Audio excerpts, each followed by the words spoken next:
論道理的賢人，純真的科學家，應是世界極罕有。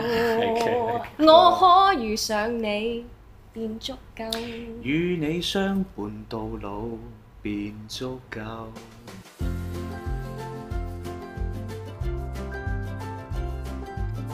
我喺呢一套《一束光高坤的記憶》入邊係飾演高坤嘅。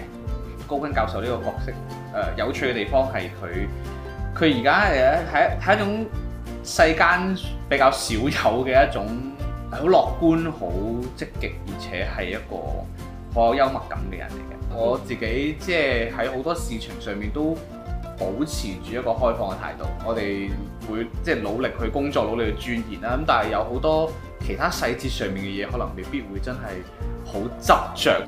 可能喺演繹呢個高坤呢個角色嘅時候，其實都有幫助嘅。即係因為其實即係做演員，你就係要攞你自己嘅一部分去同呢個角色去交換㗎嘛。咁然後或睇下你自己對照住呢個角色有啲咩嘢接近或者唔接近嘅地方，然後嘗試去 get close 咁樣。咁呢樣嘢對於我嚟講係緊要過個外形啊，或者係似唔似啊咁。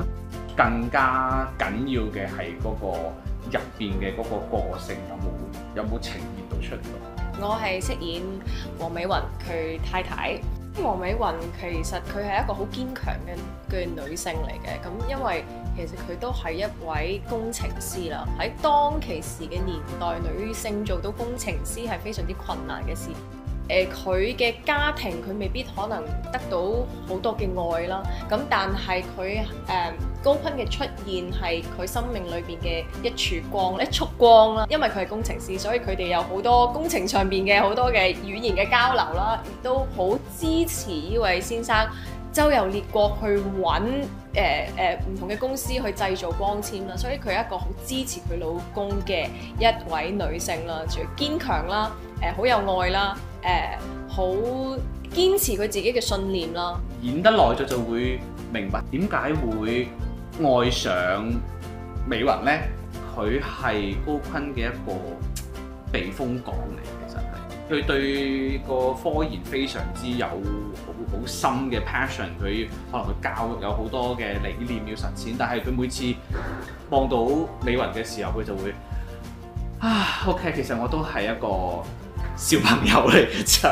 其實佢哋就係一個咁簡單、咁 pure 嘅一種關係，但係嗰種關係就係可能而家喺呢一個社會上面係好相對地講好珍貴嘅一樣嘢咯。咁所以就有講呢個故事嘅價值。今次套劇基本上有成20幾首歌啊！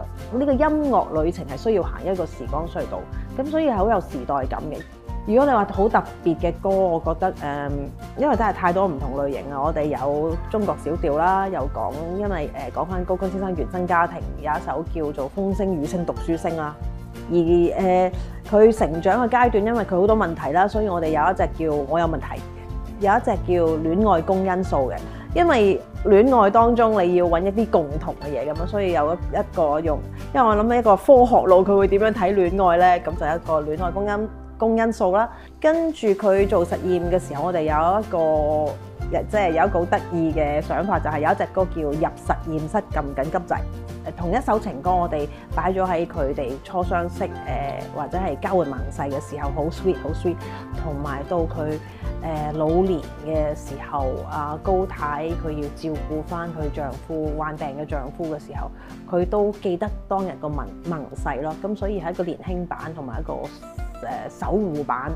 如果2個半鐘頭淨係睇 technology 咧，其實觀眾一定會唔滿足嘅，或者會覺得沉悶嘅。咁所以我哋個重點咧，都係個餡咧，都係真係人嘅故仔。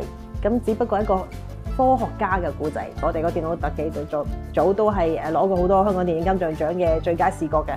咁佢哋幫我哋整一個大腦出嚟。我見到第一次我見到嗰個 CG， 我真係好感動，因為佢哋係細緻到連大腦入邊嘅血管都整埋出嚟，血管會發光，好靚，好浪漫嘅時候，係呢個就係做導演嘅一啲安慰咯嚇。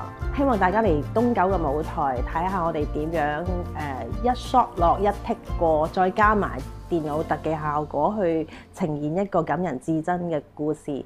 希望大家用緊光纖嘅時候會記起高坤先生。